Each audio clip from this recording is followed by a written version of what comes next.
Hi guys, this is नासुक। तो अब हम करने जा रहे हैं राइटिंग टास्क 2। तो सबसे पहले मैं आपके साथ क्वेश्चन डिस्कस करूंगी, आपको बताऊंगी इंट्रोडक्शन कैसे लिखनी है, फिर हम करेंगे प्लॉटिंग। प्लॉटिंग के बाद गाइस आपने अपनी नोटबुक में लिखना है सो दैट आपको क्लैरिटी मिले, क्योंकि ताज़ा ताज़ा आपने रीड आउट किया होगा ना और समझा होगा, तो आप इजीली लिख सकते हो, अपने पॉइंट्स भी बना सकते हो। एंड अब हम देखते हैं कि क्वेश्चन हमारे पास क्या है। तो हमारा क्वेश्चन है, many countries are experiencing population growth and need more homes. Should these new homes be constructed in existing cities or should new towns be built in countryside? Discuss and give your opinion. तो सबसे पहली बात जो उसने की है, कहता अब काफी देशों में क्या हो रहा है कि पॉपुलेशन की ग्रोथ बहुत ज्यादा हो रही है। जैसे इंडिया में पॉपुलेशन बहुत बढ़ रही है एंड ज्यादा घरों की जरूरत है। कहता तो ये सिटी में जो घर हैं हमें कंस्ट्रक्ट करने चाहिए या कंट्री साइड के शहर दे बाहर करने चाहिए ने। कहता दोनों पॉइंट डिस्कस करो ते अपना ओपिनियन दसो। तो ओपिनियन वो कहाँ पे मांग रहा है? आपकी इंट्रोडक्शन में। तो हमने सबसे पहले जनरल बात करनी है। जनरल बात हम क्या करेंगे, हम पॉपुलेशन के ऊपर बात करेंगे। बाद हम जो क्वेश्चन है उसको रिफ्रेज करेंगे। रिफ्रेज अपने शब्दों में करना है, पर लिखना यही है जो उन्होंने दिया है, to be on the safer side. Then आपने बताना है कि मैं या तो फॉर्मल स्टेटमेंट के साथ हूँ या लेटर फॉर्मल, मतलब कि मेरे को लगता है कि सिटीज में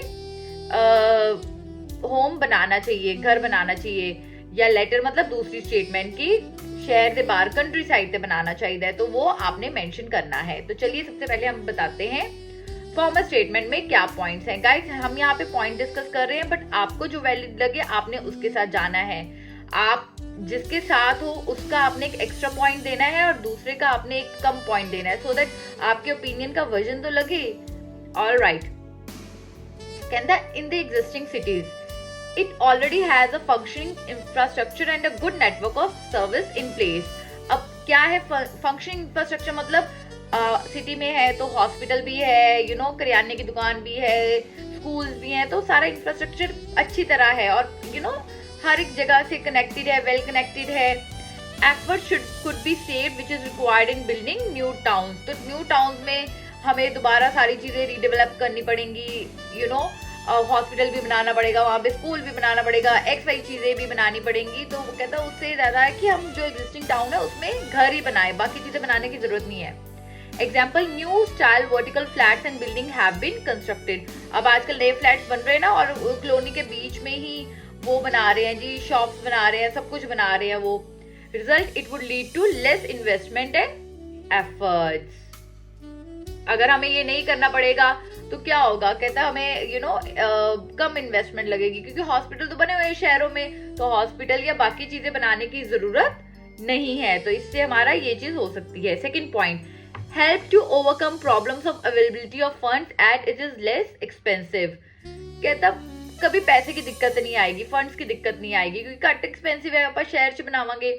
One could enjoy quality life by spending small amounts of funds on constructing homes in existing cities. People would get a cheaper accommodation facilities.